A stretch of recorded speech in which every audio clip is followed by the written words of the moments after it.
Hello my beautiful people, welcome back to our channel Mondol and Roy. আজকে চলে এসেছি Sri Lanka tour part 4 নিয়ে। কেমন আছো তোমরা সবাই? আশা করছি ভালো আছো, আমরাও দারুণ আছি। ইয়ালার হোটেল থেকে চেক আউট করে এখন আমরা যাচ্ছি বেন্টোটা। বেন্টোটা যাওয়ার পথে আমরা যে জায়গাটি ঘুরে দেখবো সেটা হচ্ছে গল ডাচ ফোর্ট। সমুদ্রের পাশে পর্তুগিজদের হাতে গড়ে ওঠা একটি ছোট্ট শহর। ইয়ালা থেকে গল অব্দি যেতে সময় লাগবে 2.5 ঘন্টা, আর গল থেকে বেন্টোটা যেতে সময় লাগবে আরো 1.5 ঘন্টা। আমরা হাইওয়ে দিয়ে যাচ্ছি। এই হাইওয়েটির কিছু কিছু জায়গা কিন্তু জঙ্গলের মাঝখান থেকে রাস্তা। মাঝে মাঝে দেখছি রোদ, মাঝে মাঝে দেখছি বৃষ্টি। এই দেখো এক্ষুনি বৃষ্টি হচ্ছিল, আর এখানে রাস্তা আবার একেবারে শুকনো। এখন সময় হবে বিকেল 5টা। আমরা চলে এসেছি গল ডাচ ফোর্টে। গাড়ি থেকে নেমেই যেটা প্রথমে দেখতে পেলাম সেটা হচ্ছে গল ওয়াচ টাওয়ার। জায়গাটি ভীষণ সুন্দর। 1588 সালে প্রথমবার পর্তুগিজরা এই জায়গাটি তৈরি করা শুরু করেছিল। গল কিন্তু একটি ইউনেস্কো ওয়ার্ল্ড হেরিটেজ সাইট। 2004 সালে সুনামিতে কিন্তু গলের সব থেকে বেশি ক্ষতি হয়েছিল পুরো শ্রীলঙ্কার মধ্যে।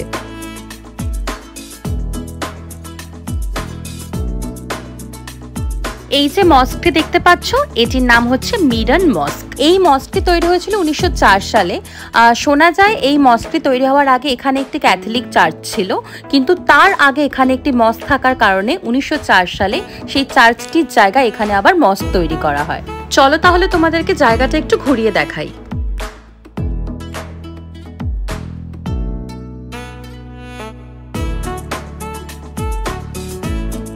গল ডাচ ফোর্ট জায়গাটি পুরোটাই কিন্তু ইউরোপিয়ান আর্কিটেকচারে মোড়া। একটু হাতে সময় নিয়ে এই পুরো জায়গাটি পায়ে হেঁটে এক্সপ্লোর করতে কিন্তু ভীষণ ভালো লাগবে।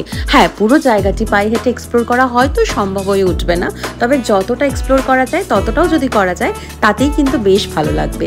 এই অলি গলিগুলো কিন্তু ভীষণ সুন্দর। পুরো জায়গাটি কিন্তু 130 একরের। এই যে ভদ্রলোক দাঁড়িয়ে আছেন গলায় একটি সাপ নিয়ে, ওটা কিন্তু পাইথন। কেউ চাইলে সাপটি গলায় নিয়ে ছবি তুলতে পারে, বিনিময়ে কিছু টাকা তাকে দিতে হবে। যদিও আমাদের মধ্যে কেউ সেই দুঃসাহস করিনি। আমাদের যেহেতু গলে পৌঁছতে পৌঁছতে প্রায় বিকেল হয়ে গিয়েছিল, তাই আমরা ঠিকই করে রেখেছিলাম এখানে বেশ কিছুটা সময় কাটাবো। তারপরে সানসেট হওয়ার পরেই আমরা রওনা দেব বেন্টোটার উদ্দেশ্যে। এরকম অসম্ভব সুন্দর একটি জায়গা থেকে সানসেট কি মিস করা যায়? ওই যে ডান দিকে জায়গাটি দেখা যাচ্ছে, অনেকগুলো মানুষ, ওই জায়গাটি কিন্তু ভিউ পয়েন্ট। ওখান থেকে কিন্তু খুব সুন্দর সানসেট দেখা যায়। সানসেট দেখে এবার আমরা এসেছি একটি চায়ের দোকানে। সেদিন আর চা নেওয়া হয়নি নুয়ারা এলিয়াতে, তাই আজ এখান থেকে চা নিয়ে নেবো। যে দোকানটিতে আমরা ঢুকেছি দোকানটির নাম হচ্ছে ডেলমা। এটি একটি খুব পপুলার ব্র্যান্ড শ্রীলঙ্কাতে এবং অনেক পুরনো একটি ব্র্যান্ড। আমরা ঠিক করলাম এখান থেকে দুটো ফ্লেভার টি নেবো, একটি পিচ এবং একটি লেমন টি নিয়ে নিলাম। তারপরে চলে এলাম একটি কফি শপে। ভাবলাম একটু গলা ভিজিয়ে নিই। আসলে এতক্ষণ যখন অলিতে গলিতে হাঁটছিলাম তখন আশেপাশে প্রচুর কফি শপ দেখতে পাচ্ছিলাম, আর যেহেতু এখানকার চাটা এবং কফিটা প্রচন্ড পপুলার, আমরা ঠিকই করে রেখেছিলাম গাড়িতে ওঠার আগে আমরা কফি খেয়ে তবেই উঠবো। এখন সময় প্রায় 6:30। এবার আমরা রওনা দেবো বেন্টোটার উদ্দেশ্যে। আর এই যে তোমরা জায়গাটি দেখতে পাচ্ছ, যারা সিংঘমের রিসেন্ট মুভিটি দেখেছো তারা হয়তো এই জায়গাটি চিনতে পারছো, কারণ সিংঘমের প্রায় 70% শুট কিন্তু শ্রীলঙ্কাতেই করা। নুয়ারা এলিয়ার যে ভিডিওটি আমি আপলোড করেছিলাম সেই ভিডিওতেও কিন্তু বেশ কিছু অংশ রয়েছে, যেমন অশোক বাটিকা এবং হনুমানজির পায়ের ছাপ। ওই জায়গাগুলিতেও কিন্তু শুটিং হয়েছিল। ডান দিকে তোমরা দেখতে পাচ্ছ গল রেলওয়ে স্টেশন। পুরো শ্রীলঙ্কার ট্রেনের কানেক্টিভিটি কিন্তু ভীষণ ভালো। কলম্বো থেকে নিয়ে নুয়ারা এলিয়া যেখানে ইচ্ছা তোমরা যাও, তোমরা ট্রেনের কিন্তু কানেক্টিভিটি, ট্রেন স্টেশন কিন্তু দেখতে পাবে সব জায়গায়। এই যে বাদিকে সমুদ্রটা দেখতে পাচ্ছ, তার ঠিক গা ঘেঁষে কিন্তু যাচ্ছে রেলওয়ে লাইন। গল থেকে বেন্টোটা যাওয়ার পুরো রাস্তাটাই কিন্তু এরকম সমুদ্রের গা ঘেঁষে। কি যে অসম্ভব সুন্দর লাগছিল সূর্য ডুবে যাওয়ার পর লালচে আকাশ দেখতে দেখতে, সমুদ্র পাশে রেখে এগিয়ে যেতে।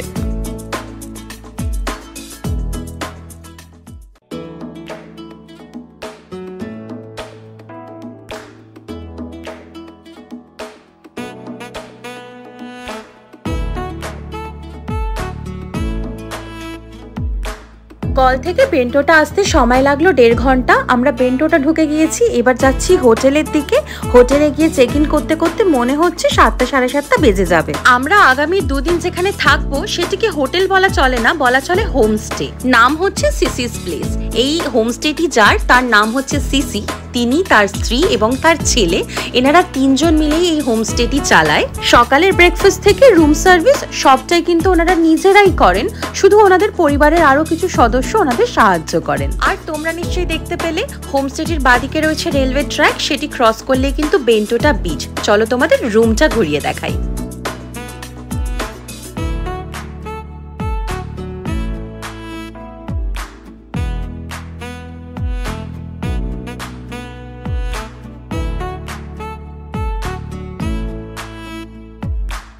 আমার কিন্তু এই রুমটি ভীষণ পছন্দ হয়েছে। যেরকম সাদামাটা ছিমছাম রুমটি, সেরকমই সুন্দর ব্যালকনিটি।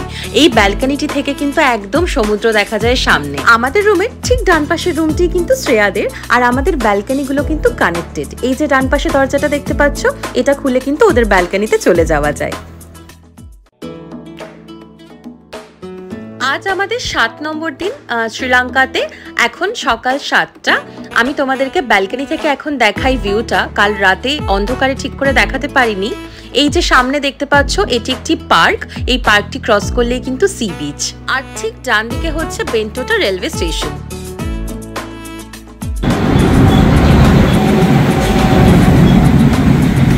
ট্রেন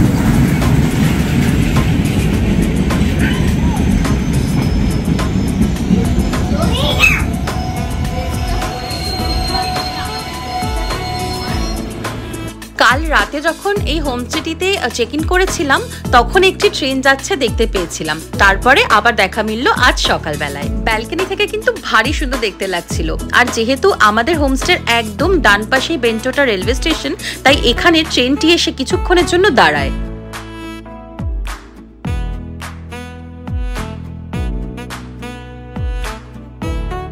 আজ আমরা ঘুরে দেখবো বেন্টোটা বিচে যাব, টার্টল হ্যাচারিতে যাব এবং একটু আধটু শপিং করব। তৈরি হয়ে নিচে চলে এলাম ব্রেকফাস্ট করতে। শ্রীলঙ্কাতে আসার পর আমরা যতগুলো হোটেল হোমস্টেতে ব্রেকফাস্ট করেছি, ওরা এত রকমের ফুডস দেয় আর এত সুন্দর ব্রেকফাস্ট দেয় যে আমাদের ব্রেকফাস্ট খেয়েই যেন মন ভরে যায়। এই যে হলুদ রঙের পাটিসাপটার মতো দেখতে জিনিসটি দেখতে পাচ্ছ, এটি খেতেও কিন্তু একেবারে পাটিসাপটার মতন, তবে ওদের ভাষায় এটি হচ্ছে প্যানকেক উইথ কোকোনাট। তবে এবার পড়লাম আসল সমস্যায়। ব্রেকফাস্ট করতে করতেই ঝমঝম করে বৃষ্টি নামলো। কিছুক্ষণ অপেক্ষা করলাম, তবে বৃষ্টি থামলো না। তাই বৃষ্টি মাথায় করেই বেরিয়ে পড়লাম। প্রথমেই যেখানে চলে গেলাম সেটা হচ্ছে টার্টল হ্যাচারি। আমাদের হোটেল থেকে টার্টল হ্যাচারি অব্দি যেতে সময় লাগলো 15 মিনিট। এই টার্টল হ্যাচারিটির এন্ট্রেন্স ফি হচ্ছে 3000 LKR করে পার পার্সন, যেটা INR এ চলে আসে ওই 900 টাকা। ঢুকেই যেটা দেখতে পেলাম সেটা হচ্ছে ছোট ছোট কতকগুলি শার্ক। না, এটি অ্যাকুয়ারিয়াম নয়। এই প্রত্যেকটি শার্কই কিন্তু রেস্কিউড। এদের কোনো না কোনো কারণে আঘাত লাগার কারণে এখানে এনে রাখা হয়েছে, সুস্থ করে আবার সমুদ্রে ছেড়ে দেওয়া হবে। আরো দেখতে পেলাম কয়েকটি বিশাল বড় বড় লবস্টার। জানতে পারলাম এই লবস্টারগুলি ইডেবল, তবে এগুলি কিন্তু প্রচন্ড এক্সপেন্সিভ এবং এগুলিকেও কিছুদিনের মধ্যে সমুদ্রে ছেড়ে দেওয়া হবে। দেখতে পেলাম একটি সি হর্স। এইবার আমরা যাচ্ছি আসল টার্টল হ্যাচারির দিকে।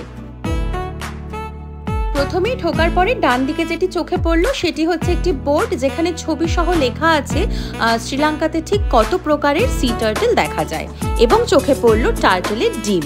এই জায়গাটি কিন্তু শুধুমাত্র হ্যাচারি নয়, এই জায়গাটি একটি রেস্কিউ সেন্টারও বটে। যেরকম আমরা ভিতরে ঢোকার পরেই তোমরা দেখতে পেলে বাদিকে অনেকগুলি রেস্কিউড শার্ক, সেরকমই কিন্তু এখানে অনেকগুলি রেস্কিউড টার্টলও রয়েছে। কেউ হয়তো শার্ক অ্যাটাকে আহত, আবার কেউ হয়তো কোনো জেনেটিক রোগে ভুগছে। সব রকমের টার্টলই এখানে ধরে এনে রাখা রয়েছে, তাদেরকে চিকিৎসা করা হচ্ছে এবং তারা সুস্থ হলে তাদেরকে আবার সমুদ্রে ছেড়ে দেওয়া হবে। এরকমই আমরা বেশ কিছু টার্টল দেখলাম, নানান রঙের, নানান প্রজাতির। সবগুলির নামও তোমাদের বলতে পারবো না, চলো তোমাদের বরং একটু ঘুরিয়েই দেখাই। এই টার্টলটি শার্ক অ্যাটাকে আহত এবং অবস্থা খুব একটা ভালো না, তবে চিকিৎসা চলছে।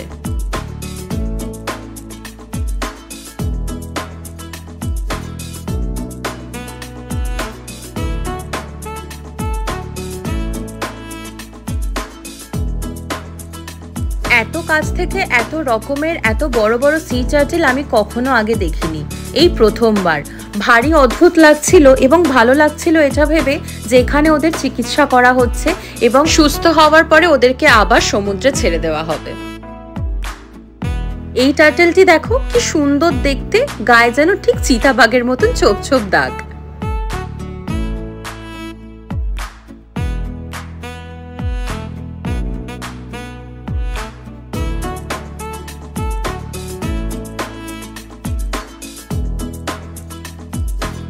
এই যে সাদা টার্টেলটি দেখতে পাচ্ছ, ও একটি বিরল জেনেটিক রোগে ভুগছে, যার কারণে ওর গায়ের রংটি এরকম সাদা। আমাদের টার্টল হ্যাচারি ঘুরে দেখা হয়ে গিয়েছে, এবার বেরোনোর পালা। বেরোনোর পথেও দেখতে পেলাম আরো কিছু রেস্কিউড মাছ।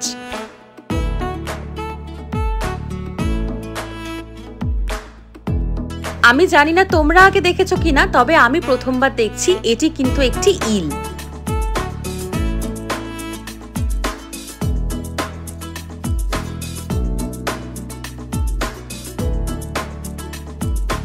আর এই মাছটিকে তো অনেকেই চেনো, আমরা বাংলায় বলি শঙ্কর মাছ। ওকে দেখে মনে হচ্ছে না ও যেন হাসছে। টার্টল হ্যাচারি থেকে বাইরে বেরিয়ে এই দোকানটি চোখে পড়লো। এই দোকানটি টার্টল হ্যাচারিরই বটে, তবে দাম আকাশ ছোঁয়া, তাই এইখান থেকে তো আর কিছু কিনবো না। আজকে যদিও আমরা একটু কেনাকাটা করতে যাব, সেখানে গিয়েই দেখবো কি ভালো পাওয়া যাচ্ছে। এখন আমরা সোজা চলে যাব বেন্টোটা বিচ। বাইরে এখনো ঝিরিঝিরি বৃষ্টি পড়ছে, তাই বেন্টোটা বিচের পাশেই একদম বিচ লাগোয়া একটি রেস্তোরাঁতে এসে আমরা সবাই মিলে বসলাম। ঠিক করলাম এখানেই কিছুক্ষণ বসে আড্ডা দেবো, তারপরে এখানেই লাঞ্চ করে নেব।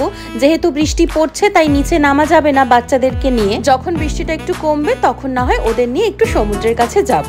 তাই খাবার অর্ডার করে দিলাম, খাবার চলেও এসেছে। আমি নিয়ে নিলাম একটি মিক্সড ফ্রাইড রাইস, মিস্টার রয় নিল চিকেন কারি রাইস, আর শ্রেয়া সৌমাল্যদা নিয়ে নিল একটি সি ফিশের প্ল্যাটার।